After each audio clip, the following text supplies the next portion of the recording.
Hello everyone, welcome to our YouTube channel Learnify IQ. This is Meghna Kanochia and today we are going to start a new topic that is blood circulatory system.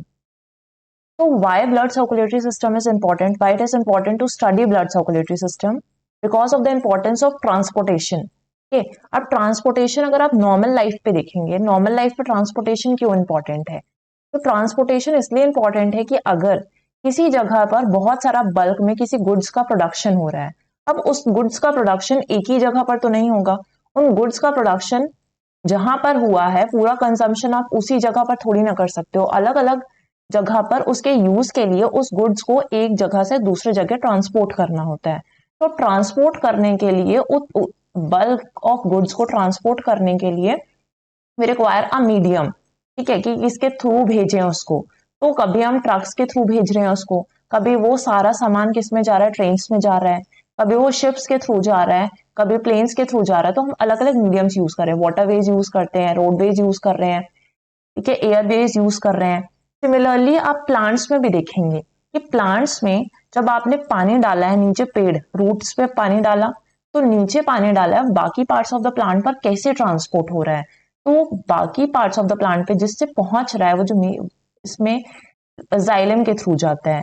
Xylem के through क्या होगा कि जो भी water या minerals आपने lower parts of the body पर दिए थे वो बाकी पार्ट्स ऑफ द प्लांट पर वो किसके थ्रू ट्रांसपोर्ट हो रहे हैं, जाइलम के थ्रू ट्रांसपोर्ट हो रहे हैं। सिमिलरली अगर ऊपर प्लांट के अपर पार्ट्स में कोई चीज प्रिपेयर हुई है, फोटोसिंथेसिस के थ्रू फूड प्रिपेयर होता है जो लीव्स पर हो रहा है, तो लीव्स से बाकी पार्ट्स ऑफ द प्लांट पर किसके थ्रू आ रहा है, वो फ्लोएम के थ्रू आ रहे हैं। तो ये हो गया यहाँ पर ट्रांसपोर्टेशन का प्रोसेस। अब इससे क्यों पढ़ रहे हैं, ह्यूमन बॉडी में क्यों इंपॉर्टेंट है ये तो ह्यूमन बॉडी में इसलिए इंपॉर्टेंट है कि जब भी आपने न्यूट्रिएंट्स कंज्यूम किए हैं और न्यूट्रिएंट का कंजम्पशन किसी एक जगह पर हुआ है और उसको बाकी पूरी बॉडी पे ट्रांसफर करना है, तो उसके लिए हमें ट्रांसपोर्टेशन का रिक्वायरमेंट होता है। ठीक है, तो हमारा transportation system normal transportation system से जैसा ही है जो नॉर्मल होता है। तो ट्रांसपोर्टेशन क्या है, it is a life process in which substance absorbed in one part of the body of an organism is carried to other parts of the body through various means। अलग अलग means use करते हैं, channels की जरूरत होगी ताकि आप एक चीज को दूसरी जगह तक ट्रांसपोर्ट कर सको। ठीक है, अब ट्रांसपोर्टेशन एंड ह्यूमन बींग्स पढ़ना है हमें इस चैप्टर पर कि ट्रांसपोर्टेशन एंड ह्यूमन बींग्स क्या, तो क्या चीज कंसिस्ट करता है ह्यूमन बींग्स में ट्रांसपोर्टेशन। सर्कुलेटिंग फ्लूइड होगा, ब्लड, ठीक है, it is called blood, circulating fluid is called blood which is pumped by a muscular organ heart. तो heart is very important transportation के लिए। क्या इंपॉर्टेंट है, heart, heart is an organs, ठीक है, and a system of interconnecting tubes that is blood vessels. तो किस किस का रिक्वायरमेंट होगा, एक तो हार्ट का रिक्वायरमेंट होगा जो कि क्या करने वाला है, पंपिंग का काम करने वाला है, ठीक है, and the next is blood vessels, जो उस हार्ट से इंटरकनेक्टेड टिश्यूज हैं या ट्यूब्स हैं उनको क्या कहा जाता है, ब्लड वेसल्स कहा जाता है। ठीक है, तो अब हम समझते हैं कि ब्लड सर्कुलेटरी सिस्टम क्या है।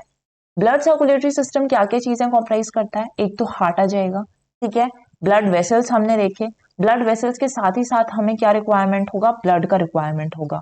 तो ब्लड वेसल्स में जो चीज फ्लो करती है वो होता है ब्लड। इस तरीके से लिम्फेटिक वेसल्स होते हैं। ठीक है, लिम्फेटिक वेसल्स क्या होते हैं, ये भी एक ट्यूब्स ही होते हैं। Lymphatic vessels are also tubes. तो so lymphatic vessels are tubes that form a complex network throughout your body. बहुत छोटे छोटे ट्यूब्स होंगे और एक कॉम्प्लेक्स नेटवर्क बना देते हैं पूरी बॉडी में, जिसके थ्रू ट्रांसपोर्टेशन हो पाता है। ठीक है, और उससे क्या फ्लो करता है, ब्लड वेसल से ब्लड फ्लो कर रहा था, in the same way lymphatic vessel से क्या फ्लो करेगा, लिम्फ फ्लो करेगा। तो लिम्फ होता क्या है, लिम्फ एक फ्लूइड है, ठीक है, it is also a fluid जो किससे बना हुआ है, व्हाइट ब्लड सेल से बना हुआ है। लिम्फेटिक जो लिम्फ है वो एक फ्लूइड है और जो वो किससे बना हुआ है, व्हाइट ब्लड सेल से बना हुआ है।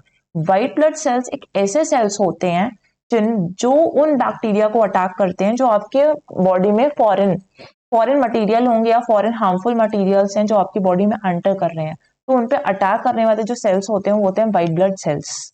तो लिम्फ एक ऐसा फ्लूइड है जो किससे बना हुआ है, इन्हीं व्हाइट ब्लड सेल से बना हुआ है। तो हमने समझ लिया कि हार्ट है, ब्लड को फ्लो करने के लिए हमें ब्लड वेसल्स चाहिए और लिम्फ के फ्लो के लिए हमें लिम्फेटिक वेसल्स चाहिए, which all together serve to transport material throughout the body.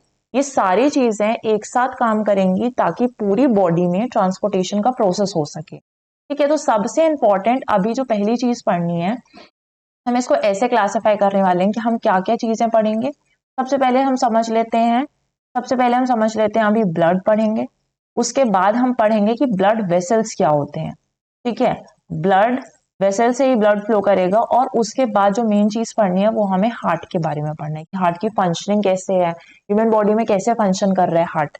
तो सबसे पहले अगर हम ब्लड पढ़ रहे हैं तो ब्लड में क्या है कि blood is a coloured fluid connective tissue.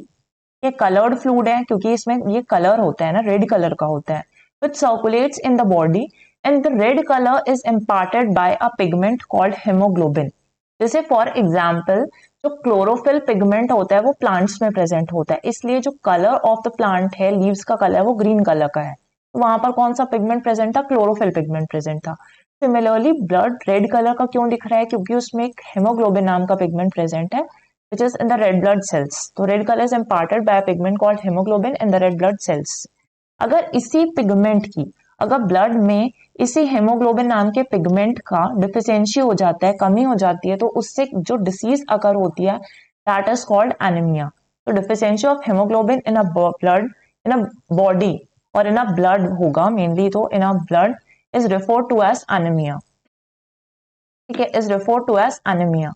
अब हम समझते हैं कि जो ब्लड है, ठीक है, ब्लड क्या है? एक फ्लूइड कनेक्टिव टिश्यू है, it is a fluid connective tissue. और ह्यूमन बॉडी में कितना प्रेजेंट होना चाहिए? लगभग जितना भी एडल्ट का वेट होगा उसका 7 to 8% उसकी बॉडी में ब्लड होना चाहिए।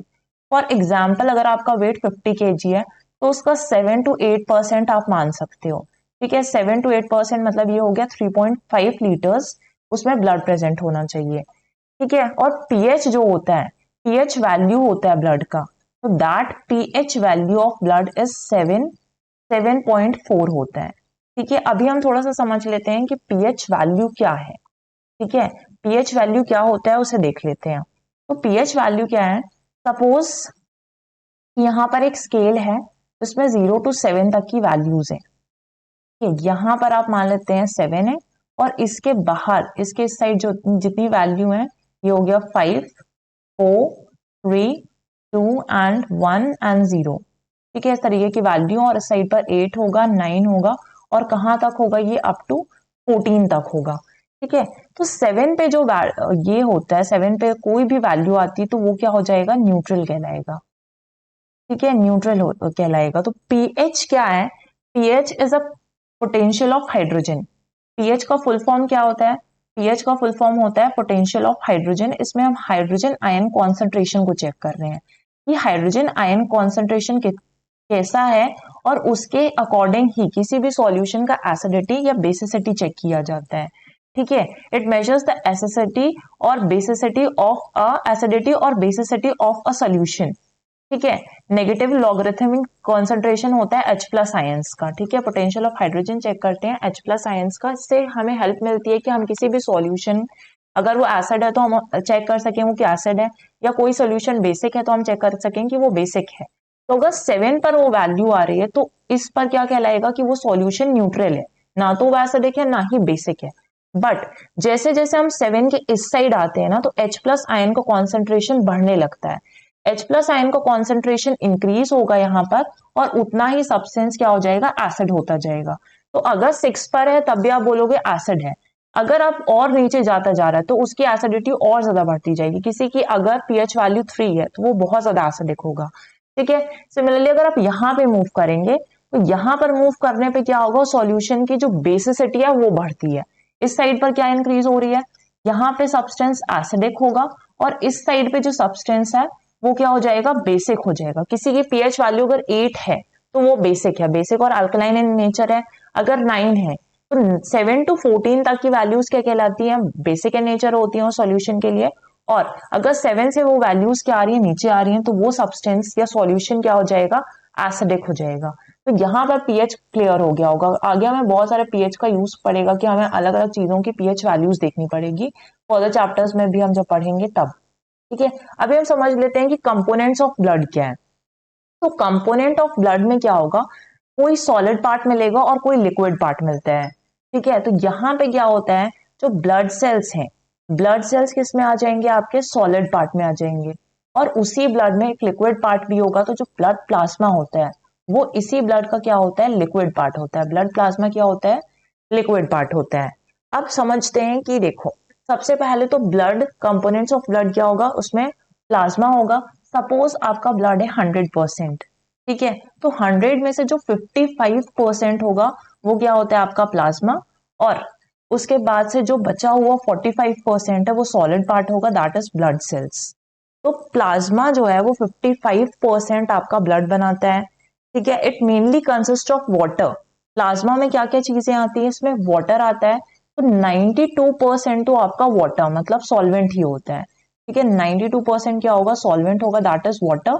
और जो बचा हुआ 8% है, मतलब 55% इसको पूरा ले रहे हैं और 55% अपने आप में ही 100% होता है, तो उसका जो 92% है that is solvent which is water, and rest and rest 8% is solute. ये जो 8% है वो क्या हो जाएगा, सॉल्यूट हो जाएगा। अब इसका काम क्या होता है, जो ब्लड प्लाज्मा है ना, उसकी वर्किंग होगी कि ये मटेरियल्स को ट्रांसपोर्ट करता है। इसमें जो चीजें होंगी डिजोल्व वे में होंगी, डिजोल्व फॉर्म में होंगी, और इसी डिजोल्व फॉर्म में जैसे न्यूट्रिएंट्स है, फूड है, या फिर यूरिया हो गया, हॉर्मोन्स हो गया, इसमें डिजोल्व रहेंगे, और ये बाकी पार्ट्स ऑफ द बॉडी तक ये चीजों को ट्रांसफर करने का काम करेगा। जो रेस्ट आप देख रहे हैं, ठीक है, अब आपका प्लाज्मा भी किस किस से मिलकर बना हुआ है, सीरम है उसके अंदर, और प्रोटीन्स प्रेजेंट है, ठीक है। तो प्लाज्मा के अंदर क्या प्रेजेंट है, सीरम और प्रोटीन। अगर हम जाएं ब्लड सेल्स पे, तो ब्लड सेल्स क्या है, सॉलिड पार्ट है। ब्लड सेल्स सॉलिड पार्ट है, it constitutes 45% of the blood, and it is of three types. RBCs होते हैं first, which are known as red blood cells. डब्ल्यूबीसीज क्या है, व्हाइट ब्लड सेल्स हैं, and third one is platelets. तो ये सारी चीजें हमें पढ़नी है। ये कंपोनेंट्स ऑफ ब्लड को हमने दो पार्ट्स में डिवाइड किया, 55% is plasma and rest 45% is blood cells, ठीक है। अब प्लाज्मा भी दो पार्ट्स में डिवाइडेड है, क्योंकि सीरम से बना हुआ है, सीरम के बाद से प्रोटीन है, और जो ब्लड सेल्स हैं, जो ब्लड सेल्स है वो भी आरबीसीज हैं, red blood sales, white blood sales है, और प्लेटलेट्स आते हैं। तो हम थोड़ा सा कंपोजिशन देख लेते हैं, ठीक है। कंपोजिशन में क्या है, ये आपके रेड ब्लड सेल्स हो गए, ये आपका ब्लड है, ठीक है। इस ब्लड में आपको दिखाई देगा कि ये रेड ब्लड सेल्स है, व्हाइट ब्लड सेल्स प्रेजेंट है, ठीक है, और उसके बाद से प्लेटलेट्स भी प्रेजेंट है। प्लेटलेट्स हमें देखने हैं, तो red blood sales, white blood sales, platelets, और ये हो गया, ये जो फ्लूइड वाला पार्ट है, येलोइश पार्ट है, दैट इज प्लाज्मा, ठीक है। ये कंपोजिशन ऑफ ब्लड है। के बाद से हम समझते हैं कि प्लाज्मा जो है, अभी हमने पढ़ा कि प्लाज्मा कॉन्स्टिट्यूट करता है 55% of the blood volume. It mainly consist of 92% water है, एंड रेस्ट 8% क्या है, यहाँ पर सॉल्यूट प्रेजेंट है। It transports food, carbon dioxide, hormones, antibodies, urea and dissolve form, ठीक है, from one part two another part से कैसे ट्रांसपोर्ट करेगा, डिजोल्व फॉर्म में करेगा। फिर हमने देखे ब्लड सेल्स को कॉर्पसल्स भी यूज करेंगे। जो आरबीसीज है उसमें आप सी को आरबीसीज बोल लो, रेड ब्लड सेल्स बोल लो, या रेड ब्लड कॉर्पसल्स कह लो। It constitutes about 45% of the blood, and three types का होता है, हमने देख लिया, आरबीसीज, डब्ल्यूबीसीज एंड प्लेटलेट्स, ठीक है, एंड प्लेटलेट्स के बाद से हमने देखा प्लाज्मा। जो प्लाज्मा है वो 55% है। इसमें सीरम क्या है, तो serum is that part of blood which is similar in composition with plasma, ठीक है। जैसे प्लाज्मा का ही पार्ट क्या है, सीरम है, लेकिन जब आप सीरम को लोगे ना, तो serum is the plasma from which the clotting factors have been removed. तो क्लॉटिंग फैक्टर्स होते हैं ना, जो ब्लड को क्लॉट करेंगे, जब आपको कुछ चोट लग जाती है तो वो ब्लड क्लॉट फॉर्म होते हैं, तो इस सीरम वाले पार्ट में क्लॉटिंग फैक्टर्स नहीं प्रेजेंट होते हैं। तो सीरम वो पार्ट है प्लाज्मा का जहां पे क्लॉटिंग फैक्टर्स को रिमूव करके जितना भी पार्ट बचता है वो सीरम होता है प्लाज्मा के अंदर। और क्लॉटिंग फैक्टर्स अगर हैं तो वो किस पार्ट में होंगे, प्रोटीन। तो fibrinogen is a protein that is involve in blood coagulation. ये ब्लड को क्या करता है, कोगुलेट करता है। कोगुलेशन मीन्स क्या होता है, इट इज अ प्रोसेस और एक्शन सिंपली लिक्विड्स में प्रेजेंट होगा, और स्पेशली ब्लड में है। ब्लड में क्या प्रेजेंट है कि जब ब्लड को लिक्विड से, ठीक है, ब्लड को लिक्विड से किस में चेंज कर देगा, लिक्विड से सेमी सॉलिड, सेमी लिक्विड बना देगा, ठीक है, थोड़ा सा गाढ़ा हो जाएगा, विस्कस टाइप का, और सेमी लिक्विड या फिर सेमी सॉलिड कहेंगे, ठीक है, सेमी लिक्विड नहीं होगा, ये सॉलिड। ठीक है, सेमी सॉलिड फॉर्म में कर देता है। तो यहाँ पर फिब्रिनोजेन एक प्रोटीन है that is involve in blood coagulation, और कोगुलेशन एक ऐसा प्रोसेस होता है, the action of process of a liquid specially blood changing to a solid और semi solid form, semi solid liquid में चेंज हो जाता है। ठीक है, तो सीरम, देखो प्लाज्मा के दो पार्ट्स हैं, एक है सीरम और एक है प्रोटीन, बट सीरम में क्लॉटिंग फैक्टर्स नहीं इंक्लूडेड है, और जो प्रोटीन है वहां पर कोगुलेटिंग फैक्टर्स, मतलब कि जो क्लॉटिंग फैक्टर्स हैं वो प्रेजेंट है। तो ये हो गया प्लाज्मा का पार्ट जो सीरम, और यहाँ पर फिर हमें क्या पढ़ना है, अलग अलग सेल्स, जैसे हमने देखा कि जो आपके ब्लड सेल्स है उसमें सबसे पहला आ जाता है आपका आरबीसी। ठीक है, red blood sales. Red blood cells क्या है, एसेंशियल हैं इन ट्रांसपोर्टिंग ऑक्सीजन, जैसे आपकी पूरी बॉडी में ऑक्सीजन ट्रांसपोर्ट करना है, तो ये ऑक्सीजन जो है ना हेमोग्लोबिन से अटैच्ड होगा। अब यही जो अटैचमेंट है, ये हेमोग्लोबिन से अटैच्ड जो पूरी बॉडी में ऑक्सीजन को ट्रांसपोर्ट करने का काम कौन कर रहा है, आरबीसीज कर रहे हैं। तो जो हेमोग्लोबिन मॉलिक्यूल है ना, इसे व्हीकल भी कहा जाता है for the transportation of oxygen. ठीक है, तो haemoglobin molecule which is the vehicle for transportation of oxygen, ये ऑक्सीजन को एक जगह से, एक पार्ट ऑफ द बॉडी से या एक सेल्स यूज करके बाकी सेल्स तक पहुंचाने का काम कौन कर रहा है, रेड ब्लड सेल्स कर रहे हैं। ठीक है, तो रेड ब्लड सेल्स जो हैं उसका अमाउंट देख लेते हैं कि अप्रोक्स 5.5 लाख प्रेजेंट होते हैं पर मिलीमीटर ऑफ क्यूब में। ठीक है, पर मिलीमीटर ऑफ क्यूब में कितना अमाउंट प्रेजेंट है आपका, 5.5 लाख है। अब ये सिंथेसाइज कहाँ हो रहे हैं, ठीक है, तो पहले हम डायग्राम से समझ लेते हैं। ये आरबीसीज जो हैं, मतलब red blood sales, white blood sales और प्लेटलेट्स, ये सारे के सारे कहाँ से पर मैन्युफैक्चर सिंथेसाइज होते हैं, रेड बोन मैरो में होते हैं। ये हो गया आपका रेड बोन मैरो। ठीक है, हेमाटोपोएटिक स्टेम सेल्स हैं एचएससीज, और उसमें से क्या बन रहा है, रेड ब्लड सेल्स बन रहे हैं, व्हाइट ब्लड सेल्स बन रहे हैं और प्लेटलेट्स फॉर्म हो रहे हैं। तो आपको ये पता चल गया कि तीनों की तीनों एक ही जगह से सिंथेसाइज हो रहे हैं, और कहाँ से सिंथेसाइज हो रहे हैं, बोन मैरो से सिंथेसाइज हो रहे हैं। तो इसलिए आप जब रेड ब्लड सेल्स पढ़ेंगे तो उनका सिंथेसिस कहाँ हो रहा है, रेड बोन मैरो पर हो रहा है। शेप आप देख पा रहे हैं कि शेप कैसा है, बायोकॉनकेव है। ठीक है, और एक बहुत ही स्पेशल चीज जो उसमें प्रेजेंट है, इन सेल्स में न्यूक्लियस, इन सेल्स में क्या होगा, न्यूक्लियस एब्सेंट होता है। ठीक है, ये चीज याद रखना है, बट क्योंकि ये रेड कलर के दिख रहे हैं इसलिए हेमोग्लोबिन यहाँ पे क्या होगा, प्रेजेंट होगा। इनका लाइफ स्पैन कितना होता है, 120 दिनों का लगभग लाइफ स्पैन होता है, तो अप्रोक्सीमेटली 120 डेज का इनका लाइफ स्पैन होता है। ठीक है, अब हम जो आरबीसीज है ना, आरबीसीज को क्या कहते हैं, ग्रेवयार्ड, ग्रेवयार्ड ऑफ आरबीसीज किसको कहते हैं, तो ग्रेवयार्ड मीन्स क्या होता है कि जहां पर आरबीसीज जाके डिस्ट्रॉयड होंगे, तो ग्रेवयार्ड ऑफ आरबीसीज कहा जाता है स्प्लीन को। ठीक है, spleen is known as the graveyard of RBC. Spleen एक स्मॉल छोटा सा फिस्ट साइज का ऑर्गन होता है जो लिम्फेटिक सिस्टम का पार्ट होता है, और जब भी आरबीसीज 120 दिनों में जब ये इनकी डेथ होगी, ठीक है, डिस्ट्रॉय हो जाएंगे, तो ये कहां पर डिस्ट्रॉय होते हैं, स्प्लीन पर जाके डिस्ट्रॉय होते हैं। इसलिए स्प्लीन को और क्या कहा जाता है, ब्लड बैंक भी कहा जाता है। Spleen is also known as blood bank. ये हो गया आरबीसीज के बारे में। कि आरबीसीज का बेसिकली काम है कि डिलीवर करते हैं oxygen to the tissue in uh body, and O2 किस में टर्न हो जाता है, जो ऑक्सीजन है वो टर्न हो जाएगा किस में, एनर्जी में, और हमारे जो टिश्यूज हैं, उस टाइम पर क्या रिलीज करेंगे, CO2 रिलीज करेंगे। तो O2 पहुंचा जिससे एनर्जी बनी, और एनर्जी के बाद जो टिश्यूज हैं वो क्या रिलीज कर रहे हैं, oxygen, sorry carbon dioxide release कर रहे हैं। तो ये हो गया रेड ब्लड सेल्स की कहानी। इसके बाद आ जाते हैं सेकेंड जो है व्हाइट ब्लड सेल्स। अब आपके ब्लड में आरबीसीज तो प्रेजेंट है, जिसमें हेमोग्लोबिन पिगमेंट है जिसके कारण वो रेड दिख रहे हैं, बट यहाँ पे क्या है, एक व्हाइट कलर के व्हाइट ब्लड सेल्स, तो ये वाले जो चीज हो गई वो क्या हो गए, डब्ल्यूबीसीज हो गए। डब्ल्यूबीसीज का सिंथेसिस भी कहाँ पर हो रहा है, रेड बोन मैरो में ही हो रहा है, हमने डायग्राम में देखा।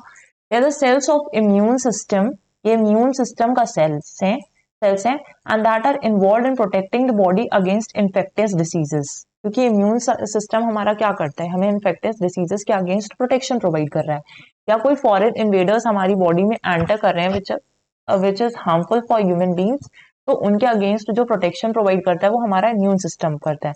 तो इम्यून सिस्टम्स में जो सेल्स प्रेजेंट हैं वो कौन से सेल्स हैं, व्हाइट ब्लड सेल्स हैं। ठीक है, व्हाइट ब्लड सेल्स हैं, एंड सारे जो आपके व्हाइट ब्लड सेल्स हैं इनमें न्यूक्लियस प्रेजेंट होगा। जैसे हमने आरबीसीज पढ़े तो आरबीसीज में क्या था, न्यूक्लियस एब्सेंट था, बट यहाँ पे क्या होगा, nucleus will be present. Synthesis कहाँ पर हो रहा है, सेम रेड बोन मैरो पर हो रहा है। शेप कैसा हो रहा है, राउंड भी हो सकता है इसका शेप और इरेगुलर भी हो सकता है। ठीक है, राउंड भी हो सकता है, इरेगुलर भी हो सकता है इसका शेप। तो अब ये कितने नंबर्स में हो सकते हैं, 5000 से 10,000 हो सकते हैं पर मिलीमीटर ऑफ क्यूब पे। इतना नंबर हो सकता है पर मिलीमीटर ऑफ क्यूब में। न्यूक्लियस यहाँ पे क्या है, प्रेजेंट है, जबकि आरबीसी में न्यूक्लियस एब्सेंट था।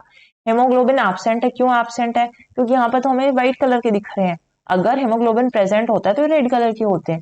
ठीक है, लाइफ स्पैन कितना होता है, 12 आवर्स टू सेवरल डेज हो सकता है, 3 से 4 दिन रह लें उसके बाद ये डिस्ट्रॉय हो जाएंगे। तो WBCs are also known as soldiers of immune system भी कहा जाता है इन्हें, क्योंकि they are the cells of immune system, that's why WBCs और white blood cells are known as soldiers of immune system. ठीक है, सोल्जर्स ऑफ इम्यून सिस्टम होता है। अब for example when a person has excessive infection, हमारी body में white blood cells का काम क्या है कि इन्फेक्शन से फाइट करने का काम करते हैं। तो when a person has an excessive infection in the body, तो उस टाइम पर क्या होगा, नंबर ऑफ WBCs इंक्रीजेस। बहुत ज्यादा इन्फेक्शन हो गया, अब व्हाइट ब्लड सेल्स का काम है इन्फेक्शन से फाइट करना। जितना ज्यादा इन्फेक्शन बढ़ेगा उतना ज्यादा व्हाइट ब्लड सेल्स के नंबर भी इंक्रीज होंगे, तो WBCs उतने ज्यादा इंक्रीज होंगे। अगर बहुत ज्यादा इंक्रीज हो गए हैं, बहुत ज्यादा इंक्रीज होने से क्या होता है, ल्यूकीमिया या फिर ब्लड कैंसर हो जाता है। ठीक है, क्या हो जाता है, जब व्हाइट ब्लड सेल्स के नंबर बहुत ज्यादा बढ़ जाते हैं उस इन्फेक्शन से फाइट करने के लिए, तो करस्पॉन्डिंगली आपके क्या होगा, हो रहा होगा कि इन्फेक्शन रेट भी बहुत ज्यादा तेजी से बढ़ रहा होगा। ये हो गया हेल्दी ब्लड। और हेल्दी ब्लड के बाद से ये होता है ब्लड कैंसर। जहां पर हेल्दी ब्लड था तो रेड ब्लड सेल्स प्रॉपरली दिख रहे थे, व्हाइट ब्लड सेल्स कम थे, लेकिन यहाँ पे क्या हो रहा है, व्हाइट ब्लड सेल्स ही बहुत ज्यादा बढ़ गए हैं, तो उस टाइम पर क्या हो जाता है, ब्लड कैंसर हो जाता है। अब जो व्हाइट ब्लड सेल्स हैं, व्हाइट ब्लड सेल्स के बहुत सारे टाइप्स पढ़ने हैं हमें। तो मेनली ये 5 टाइप्स के होते हैं। मेनली कितने टाइप्स के हो रहे हैं, ये 5 टाइप्स के आपको देखने मिलेंगे व्हाइट ब्लड सेल्स। ठीक है, तो सबसे पहले हम समझते हैं कि जो पहला पढ़ते हैं मोनोसाइट के बारे में।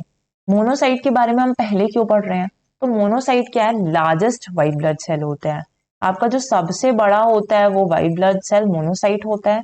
और अगर आप सबसे छोटे की बात करेंगे तो स्मॉलेस्ट जो व्हाइट ब्लड सेल होता है दैट इज लिम्फोसाइट। तो ये वाला हो गया मोनोसाइट आपका लार्जेस्ट। अगर लार्जेस्ट है तो यही मोस्ट एक्टिव सेल भी होता है इम्यून सिस्टम का। ठीक है, monocyte is the largest WBC, it is the most active cell of immune system and it destroys ये कुछ स्पेसिफिक बैक्टीरिया, क्योंकि स्पेसिफिक फंक्शन परफॉर्म करेगा तो कुछ स्पेसिफिक बैक्टीरिया को डिस्ट्रॉय कर देता है। ठीक है, सेकेंडली हम देखते हैं कि लिम्फोसाइट्स क्या होते हैं। तो लिम्फोसाइट क्या है, ये smallest blood white blood sales होते हैं। सबसे छोटे वाले कौन से हैं, स्मॉलेस्ट लिम्फोसाइट होता है। अब ये भी क्या है, ये स्पेसिफिक इम्यून सिस्टम का पार्ट है एंड ये क्या करेगा, हार्मफुल माइक्रो ऑर्गेनिजम्स को डिटेक्ट तो कर लेगा कि हार्मफुल माइक्रो ऑर्गेनिजम्स है, बट ये इसके साथ ही साथ उनके अगेंस्ट एंटीबॉडीज भी फॉर्म कर लेता है। तो यहाँ पे जो मोनोसाइट था उसने सिर्फ क्या किया, डिस्ट्रॉय कर दिया स्पेसिफिक बैक्टीरिया को। ठीक है, डिस्ट्रॉय करने तक काम जो किया वो मोनोसाइट ने कर दिया, लेकिन लिम्फोसाइट एक स्पेसिफिक काम और कर देते हैं, एडिशनल काम, कि हार्मफुल माइक्रो ऑर्गेनिजम्स को डिटेक्ट कर रहे हैं और उनके अगेंस्ट एंटीबॉडीज एक प्रोटेक्टिव लेयर भी फॉर्म कर ले रहे हैं। ठीक है, तो एसिनोफिल्स आप देखते हैं कि नेक्स्ट होते हैं eosinophils. It takes part in the process of allergy और it is responsible for allergy. अगर आपको कोई चीज सूट नहीं करे, आपको डस्ट से, ठीक है, डस्ट से प्रॉब्लम है, तो उस टाइम पर आपको एलर्जी हो जाती है, ताकि आप सिस्टम को प्रोटेक्ट करके रख सकें। तो एलर्जी इज गुड कि आपको प्रोटेक्ट कर रही है ना। उसके बाद आता है न्यूट्रोफिल्स। न्यूट्रोफिल्स क्या होते हैं, डिस्ट्रॉय करते हैं हार्मफुल माइक्रो ऑर्गेनिजम्स को। माइक्रो ऑर्गेनिजम्स को डिस्ट्रॉय कर रहे हैं। जो बेसोफिल है वो दोनों काम कर लेते हैं, एसोनोफिल जो काम कर रहा था और जो न्यूट्रोफिल काम कर रहा था, उन दोनों काम को ये एक साथ कर लेते हैं। मतलब ये एलर्जी का प्रोसेस भी हो सकता है इसके वजह से, और डिस्ट्रॉय कर सकते हैं माइक्रो ऑर्गेनिजम्स को भी। तो हमने पढ़ा मोनोसाइट। मोनोसाइट सबसे लार्जेस्ट है और it is the most active cell of the immune system. फिर हमने देखा कि जो लिम्फोसाइट है, लिम्फोसाइट सबसे स्मॉलेस्ट है। ठीक है, लिम्फोसाइट सबसे स्मॉलेस्ट है और ये क्या करता है, ये है स्पेसिफिक इम्यून सिस्टम का पार्ट और ये एंटीबॉडीज भी फॉर्म कर लेता है। फिर हमने देखा एसिनोफिल जो एलर्जी के लिए रिस्पॉन्सिबल है, न्यूट्रोफिल देखा जो डिस्ट्रॉय करते हैं हार्मफुल माइक्रो ऑर्गेनिजम्स को, और बेसोफिल देखा जो दोनों ही काम कर रहा है। ये एसिनोफिल का वाला काम भी कर रहा है और न्यूट्रोफिल वाला काम भी कर रहा है। तो हमने ये देखना है, एसिनोफिल हो गया, बेसोफिल हो गया, न्यूट्रोफिल हो गया, और बाकी चीज वही है, व्हाइट ब्लड सेल्स हो गए, प्लेटलेट्स हो गए, और इथ्रोसाइट्स बोलते हैं आरबीसीज को। ठीक है, एथ्रोसाइट्स किसको बोलते हैं, आरबीसीज को बोलते हैं। जैसे ल्यूकोसाइट बोलते हैं WBCs को ना, तो इसको क्या बोलते हैं, आरबीसीज को इथ्रोसाइट्स बोलते हैं। ठीक है, नेक्स्ट हमें पढ़ना है किसके बारे में, प्लेटलेट्स देखते हैं। फर्स्ट हमने ब्लड सेल्स का कंपोनेंट देख लिया आरबीसीज, सेकेंड हमने कंपोनेंट देख लिया व्हाइट ब्लड सेल्स। ठीक है, फर्स्ट हमने क्या देखा था, आरबीसीज जो सॉलिड पार्ट था आपका, उसके बाद से हमने देख लिया डब्ल्यूबीसीज, और जो थर्ड पार्ट है which is also very important, वो क्या होते हैं, प्लेटलेट्स होते हैं। तो प्लेटलेट्स क्या है, ब्लड क्लॉटिंग सिस्टम का पार्ट होते हैं। ठीक है, जैसे सपोज आपको कोई इंजरी हो गई है तो उसको रिकवर करने में, उसको हील करने में, वहां पे क्लॉट्स फॉर्म करने में क्या जरूरी होता है, प्लेटलेट्स का रिक्वायरमेंट होता है। And helps in preventing bleeding, बहुत देर से खून बह रहा है तो जैसे जो नॉर्मल हेल्दी पर्सन होते हैं ना, उनमें ब्लीडिंग होने मतलब ब्लीडिंग स्टॉप होने में, ब्लड क्लॉट्स फॉर्म होने में 2 to 5 मिनट्स पे हो जाता है। ठीक है, 2 to 5 मिनट्स पे हो जाता है ये। सिंथेसिस कहाँ पर हो रहा है, रेड बोन मैरो में हो रहा है, सेम जगह पर। शेप अलग अलग शेप्स के हो सकते हैं। अब यहाँ पर क्या है कि 1,50,000 से 4 लाख तक की प्लेटलेट्स पर क्यूबिक मीटर पे मिलीमीटर पे प्रेजेंट होती है। पर क्यूबिक मिलीमीटर्स पर इतना है कि 1.5 लाख से 4 लाख जो प्लेटलेट्स होंगी वो प्रेजेंट होंगी। लाइफ स्पैन कितना होता है, 102 हफ्ते का लाइफ स्पैन होता है। इनमें भी न्यूक्लियस एब्सेंट ही होते हैं। सिर्फ जो आपके डब्ल्यूबीसीज थे, डब्ल्यूबीसीज के पास ही न्यूक्लियस था। बाकी आप आरबीसीज की बात करेंगे तो आरबीसीज पे एब्सेंट है, प्लेटलेट्स पे भी एब्सेंट है। उसके बाद से हेमोग्लोबिन यहाँ पर भी नहीं प्रेजेंट होता है। हेमोग्लोबिन सिर्फ कहाँ पर प्रेजेंट था, आरबीसीज पे प्रेजेंट था। ठीक है, आरबीसीज पे प्रेजेंट था। अब जो फैक्टर्स रिस्पॉन्सिबल है ब्लड क्लॉटिंग करने के लिए, उसके लिए क्या क्या जरूरत होती है, एक तो प्लेटलेट्स की जरूरत होती है। दूसरा हमने फिब्रोनोजेन प्रोटीन पढ़ा था जो कि किस में हेल्प कर रहा था, जो कि कोगुलेशन में हेल्प कर रहा था। ठीक है, कोगुलेशन में हेल्प कर रहा था। फिर थ्रोम्बिन एक एंजाइम होता है, प्रोथ्रोम्बिन होते हैं, विटामिन के होता है which is also helpful in blood clotting and it is responsible for blood clotting. Calcium, calcium ions होते हैं, वो भी किस लिए रिस्पॉन्सिबल होते हैं, ब्लड क्लॉटिंग के लिए होते हैं। ठीक है, अगर आप देखेंगे कि ब्लड क्लॉट जो है एक नॉर्मल हेल्दी पर्सन में, तो ब्लड क्लॉटिंग है वो 2 to 5 मिनट्स में हो जाती है। ठीक है, अगर अगर हाई ब्लड क्लॉटिंग टेंडेंसी है, तो हाई ब्लड क्लॉटिंग क्या टेंडेंसी अच्छी होगी, नहीं, वो क्या होगी, बहुत बुरी होगी। तो अगर बहुत ज्यादा ब्लड क्लॉटिंग फॉर्म हो रही है तो can lead to clots and blood vessels. ठीक है, ब्लड वेसल्स में क्या होता है, जो ब्लड वेसल्स हैं वहां पर क्लॉटिंग फॉर्म हो जाएगी, और इसलिए ब्लड वेसल्स जो होते हैं ब्लॉक हो जाते हैं। तो कौन सा प्रॉब्लम हो जाता है, ब्लॉकेज का प्रॉब्लम होता है। ठीक है, और अगर ऑन द अदर साइड अगर लो ब्लड क्लॉटिंग टेंडेंसी है तो that is also going to be harmful. Low blood clotting tendency है, उस केस में क्या होगा कि जब भी आपको कोई इंजरी होगी तो उस टाइम पर ब्लड क्लॉट्स नहीं फॉर्म होंगे। कभी कभी क्या होता है, there is a less tendency of blood to clot and there is a bleeding from internal organs. जो इंटरनल ऑर्गन्स होते हैं ना, ब्लीड करने लगते हैं। फॉर एग्जाम्पल आपने कैंसर पेशेंट्स को अगर देखा होगा, कैंसर पेशेंट्स में कॉमन हो जाता है कि वहां पर क्या होता है, लो ब्लड क्लॉटिंग टेंडेंसी है, और लो ब्लड क्लॉटिंग टेंडेंसी क्या करेगी कि कैंसर पेशेंट्स में इंटरनल ऑर्गन्स ब्लीड करने लगते हैं। तो ज्यादा भी नहीं होना चाहिए, नहीं तो ब्लॉकेज की प्रॉब्लम हो जाएगी। बहुत कम भी होगी तो भी तो इंटरनल ऑर्गन्स क्या होने लगेंगे, ब्लीड करने लगेंगे। तो अभी तक हमने सारी चीजें यहाँ पे पढ़ ली हैं। हमने क्या क्या देखा कि हमने देखा कि जो कंपोनेंट्स ऑफ ब्लड है उसमें प्लाज्मा के बारे में पढ़ना था, लिक्विड पार्ट, और ब्लड सेल्स के बारे में पढ़ना था। हमने सीरम देख लिया, प्रोटीन देख लिया, उसके बाद से ब्लड सेल्स में जो क्लासिफिकेशन था, आरबीसीज देख लिया, ब्लड वाइट ब्लड सेल्स देख लिया, और प्लेटलेट्स का इंपॉर्टेंस देख लिया। So next, there are some important notes. So if there is too much cholesterol in the blood, cholesterol and other substances may form deposits that collects on artery walls. अभी artery देखेंगे, artery क्या है, आपके blood vessels हैं। ठीक है, blood vessels हैं, और इन blood vessels में अगर कोलेस्ट्रॉल बहुत ज्यादा डिपॉजिट हो गया है तो उससे क्या हो जाता है, ब्लॉकेज का प्रॉब्लम हो जाता है, which is very common nowadays. ठीक है, फिर आता है व्हेन यू आर इंजर्ड, ये blood normally begins to clot. Normally क्या होता है, क्लॉटिंग स्टार्ट हो जाती है, but to prevent a massive loss of blood from blood clotting properly which can result in heavy and prolonged bleeding. But अगर नहीं हुई तो नॉर्मली अगर आपको कोई इंजरी हुई तो आपका ब्लड क्लॉटिंग होने लगती है, मैसिव लॉस ऑफ ब्लड ना होता कि आपको। बट अगर नहीं हुई और बहुत देर तक हैवी ब्लीडिंग हो रही है तो उसको क्या कहा जाता है, ब्लीडिंग डिसऑर्डर कहा जाता है। ठीक है, इंटरनल ऑर्गन्स भी ब्लीड करने लग रहे हैं, फिर नॉर्मल भी ब्लीडिंग हो रही है आपको, तो उस केस में इसको क्या कहा जाता है, ब्लीडिंग डिसऑर्डर कहा जाता है। अब जो नेक्स्ट चीज देखनी है, हमें पढ़ना है ब्लड वेसल्स के बारे में। ब्लड वेसल्स पढ़ने से पहले हम एक चीज समझ लेते हैं कि जैसे यह ब्लड है, ठीक है, अब ब्लड जो होता है ना वो दो तरीके से हो सकता है। एक हो सकता है आपका ऑक्सीजनेटेड ब्लड, ठीक है, तो one is oxygenated blood and the other one is deoxygenated blood. ठीक है, अब ये ऑक्सीजनेटेड और डीऑक्सीजनेटेड जैसे कि नाम से ही समझ में आ रहे हैं, तो नाम से क्या हुआ, यहाँ पे ऑक्सीजन प्रेजेंट होगा। ठीक है, यहाँ पे ऑक्सीजन प्रेजेंट होगा। तो जब भी हेमोग्लोबिन से ऑक्सीजन अटैच्ड होगा, हेमोग्लोबिन से ऑक्सीजन अटैच्ड होगा, तो उस केस में ब्लड को क्या कहा जाएगा कि वो ऑक्सीजनेटेड ब्लड है। ठीक है, लेकिन डीऑक्सीजनेटेड ब्लड कब कहा जाएगा, या तो यहाँ पे क्या प्रेजेंट होगा, कार्बन डाइऑक्साइड। तो कार्बन डाइऑक्साइड या फिर लिटिल ऑक्सीजन, ऑक्सीजन बहुत ही कम अमाउंट में प्रेजेंट है, अटैच्ड है हेमोग्लोबिन से, तो उस केस में यहाँ पर इसको क्या कहा जाएगा, डीऑक्सीजनेटेड ब्लड। तो when the oxygen is attached to haemoglobin of the blood then it is known as oxygenated blood, and when CO2 or little oxygen is attached to the hemoglobin of the blood then it is known as deoxygenated blood। ठीक है, blood क्यों important है, हमने इतना सारा blood के बारे में चीजें पढ़ी, तो ब्लड क्यों इंपॉर्टेंट है, why it is important and what are the functions of blood. तो सबसे पहले जो ब्लड है वो क्या कैरी कर रहा है, न्यूट्रिएंट्स को कैरी कर रहा है। तो ये क्या कैरी करता है कि न्यूट्रिएंट्स को कैरी करता है from one part of the body to the other parts. Nutrients को कैरी कर रहा है, फूड है, मिनरल्स है, जो भी चीजें हैं वो लेकर ट्रांसपोर्ट कर रहा है other parts of the body में। ठीक है, फिर ये ऑक्सीजन और CO2 का एक्सचेंज भी हेल्प करता है। तो it helps in the transportation of oxygen and carbon dioxide to all the tissues of the body। सारे टिश्यूज में पहुंच पाए इसमें हेल्प कर रहा है। फिर और किस में हेल्प कर रहा है, ये वाटर बैलेंस मेंटेन करता है आपकी बॉडी में। तो it maintains proper water balance in your body, proper water balance maintain कर रहा है।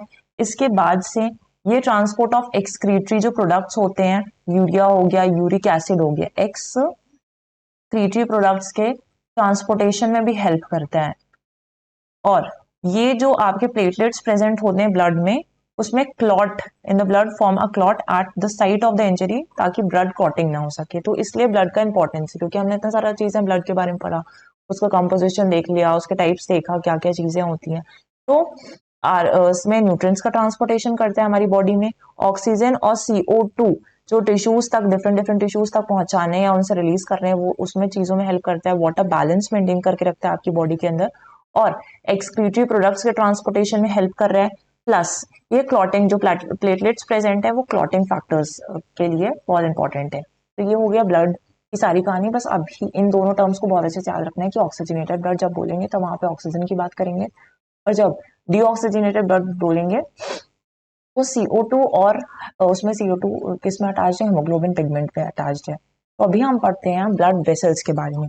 अब ब्लड वेसल्स बहुत इंपॉर्टेंट चीज है, ठीक है, क्योंकि ब्लड किसके थ्रू ट्रांसपोर्ट हो रहा है, ब्लड वेसल्स वाले ट्यूब्स ही तो है ये जिनके थ्रू ब्लड ट्रांसपोर्ट होगा, नहीं तो बाकी बॉडी पार्ट्स तक पहुंच कैसे पाएगा। तो उसमें जो तीन मेन इंपॉर्टेंट चीजें हैं, मतलब आर्टरीज और वेन्स दो ही मेन इंपॉर्टेंट चीज है। जो कैपिलरीज हैं वो आर्टरीज का ही क्या होता है, सब डिविजन होता है। जैसे सब डिविजन, जब आपके जो आर्टरीज हैं वो छोटे स्मॉल पार्ट्स में डिवाइड हो जाएंगी, ठीक है, स्मॉलर वेसल्स में डिवाइड हो जाएंगी, सब डिविजन ऑफ आर्टरीज बोल सकते हैं।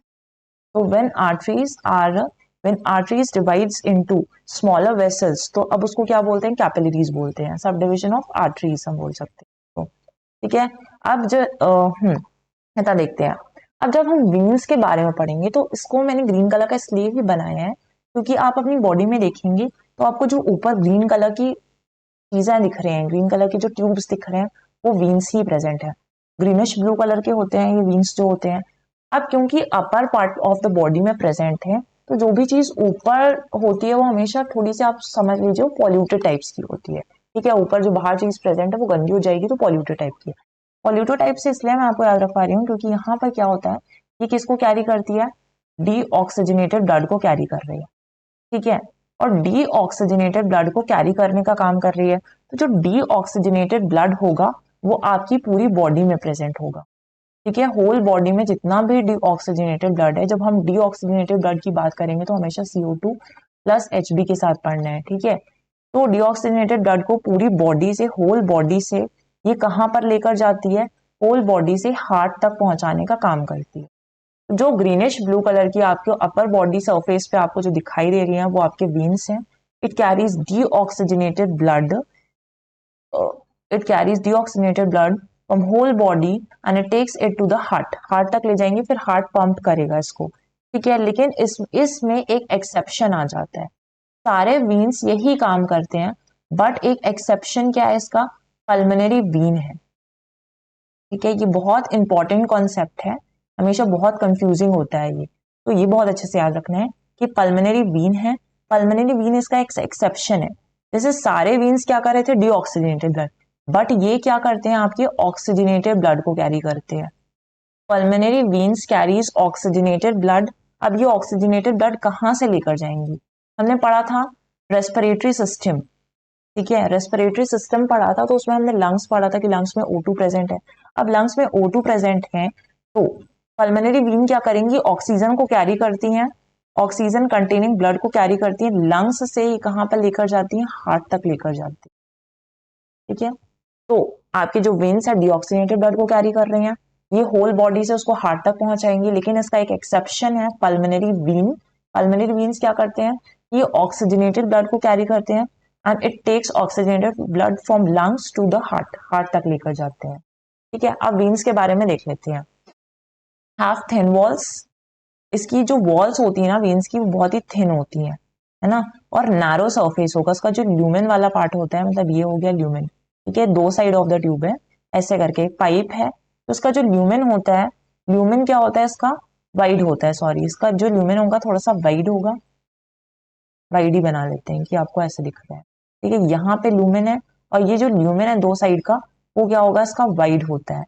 वाइड होगा, जब भी कोई पाइप मोटा होता है तो उससे पानी जब फ्लो करेगा, तो पानी जब फ्लो करेगा ना, तो उसका प्रेशर बहुत ज्यादा नहीं रहेगा, तो वो क्या होता है, लो प्रेशर में यहाँ से ब्लड फ्लो करता है। तो अगर ब्लड फ्लो कर रहा है और सरफेस उसको वाइड मिल रहा है, तो blood flows through the vein at low pressure, ये चीज याद रखनी है। तो ल्यूमेन इज वाइड, इसमें वेल्व्स होते हैं, ठीक है, वेल्व्स होते हैं, छोटे छोटे वेल्व्स बने होंगे, ताकि ताकि क्या कर सके, बैक फ्लो ऑफ ब्लड को रोक सके, to prevent the back flow of blood ना हो, तो वेल्व्स के थ्रू ही नीचे जाता जाता है। फिर कैरी डीऑक्सीजनेटेड ब्लड हमने देख लिया है, two different parts from different organs of the body, heart तक ले जाता है, एक एक्सेप्शन हमने देखा पल्मोनरी वीन का, which carry oxygenated blood from the heart, from the lungs to the heart, ठीक है, from the lungs to the heart, ये इसके बाद से। वीन्स ग्रीनिश ब्लू कलर के होते हैं and it is present on the upper body surface, आपको दिखाई देंगे। लार्जेस्ट जो वीन होता है आपका, लार्जेस्ट वीन होता है दैट इज वेने कावा, ठीक है, वेने कावा जो है आपका लार्जेस्ट वीन होता है। ये हमने वेन्स के बारे में देख लिया। अब आते हैं नेक्स्ट हमारी आर्टरीज। आर्टरीज को रेड कलर का बनाएं क्योंकि वो रेड कलर की ही होती है, ठीक है। क्या आर्टरीज आपको दिखती हैं, तो आर्टरीज आपको नहीं विजिबल होती हैं, बिकॉज ये डीप डाउन प्रेजेंट होंगी। तो आर्टरीज आपकी बॉडी में डीप डाउन प्रेजेंट होंगी, रेड कलर की होंगी, इसलिए वो दिखती नहीं है। अब आर्टरीज का ना थोड़ा सा डिफरेंट फंक्शन हो जाता है, जैसे ये, ठीक है, वीन है जो ग्रीनिश ब्लू कलर की होंगी, और ये वाला जो पार्ट हो गया, ये आर्टरीज हो गई, ठीक है, जो रेडिश कलर की होंगी, डीप डाउन प्रेजेंट होती है, इसलिए क्लियरली आपको विजिबल होती ही नहीं है ये, तो आप देखते हो। तो इसमें क्या होता है, जो आर्टरीज होती हैं, आर्टरीज में एक चीज देख लेते हैं कि अभी हमने पढ़ा कि आर्टरीज डीप डाउन प्रेजेंट है। अब जो भी डीप डाउन चीजें प्रेजेंट होती हैं वो प्योर होती हैं, क्योंकि अंदर रह रही हैं, पॉल्यूशन से फ्री हैं, वो क्या हो जाएंगी, प्योर हो जाएंगी। तो प्योर आर्टरीज प्रेजेंट होती है, इसलिए जो आर्टरीज होती हैं वो ऑक्सीजनेटेड ब्लड कैरी करती हैं।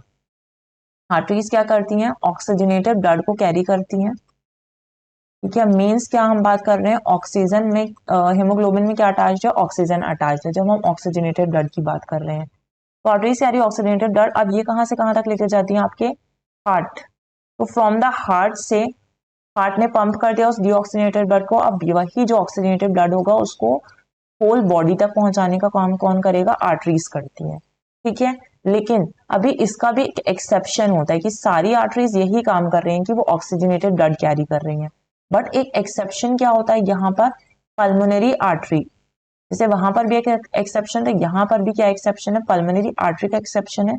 और वो क्या कैरी करती हैं, ये कैरी करती हैं CO2 कंटेनिंग ब्लड। तो जो आपका डीऑक्सीजनेटेड ब्लड है, उसको, डीऑक्सीजनेटेड ब्लड को हार्ट से कहाँ तक पहुंचाने का काम कर रही हैं, लंग्स तक पहुंचाने का काम कर रही हैं।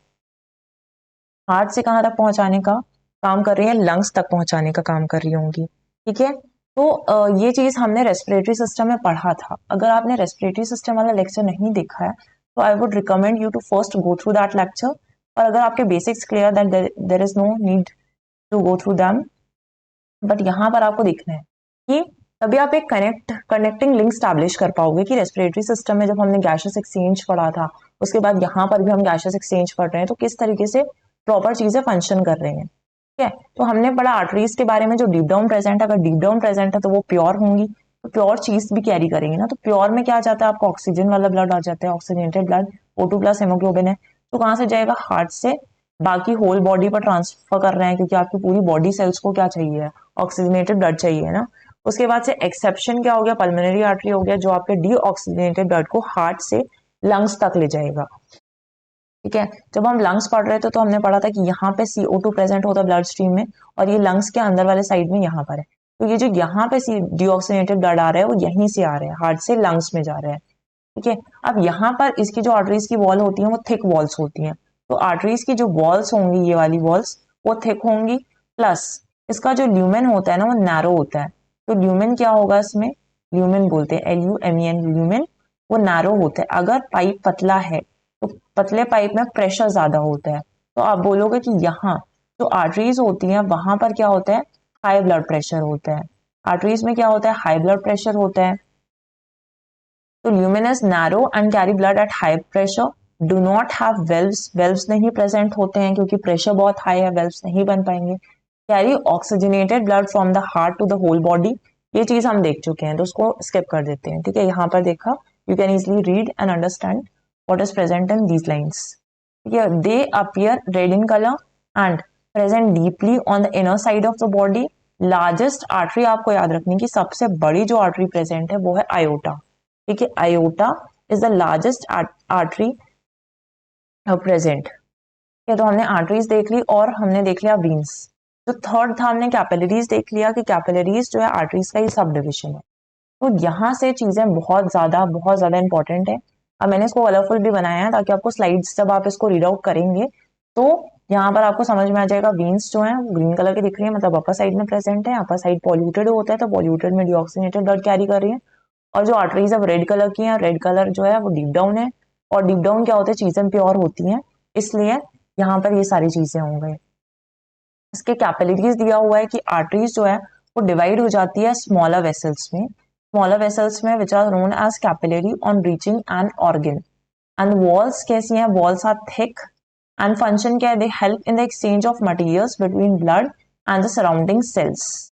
तो यहाँ पर हमने कुछ इंपॉर्टेंट, हमने ब्लड, हमें 3 चीजें पढ़नी थी ना, हमने समझा था, तो हमने ब्लड पढ़ लिया है। ठीक है, नेक्स्ट हमने ब्लड वेसल्स के बारे में भी समझ लिया कि ट्रांसपोर्टेशन में कौन हेल्प करेगा, चीजों को, ब्लड को यहाँ से वहां सर्कुलेट करने में ब्लड वेसल्स हेल्प करेंगे। ठीक है, और ब्लड वेसल्स के बाद अब जो हम नेक्स्ट लेक्चर में स्टार्ट करेंगे दैट इज हार्ट। ठीक है, हार्ट से सारी चीजें कनेक्टेड है एकदम, तो फंक्शनिंग ऑफ हार्ट बहुत अच्छे से समझना है। तो that's it for today guys. तो थैंक यू गाइस, नेक्स्ट हम नेक्स्ट लेक्चर में देखते हैं।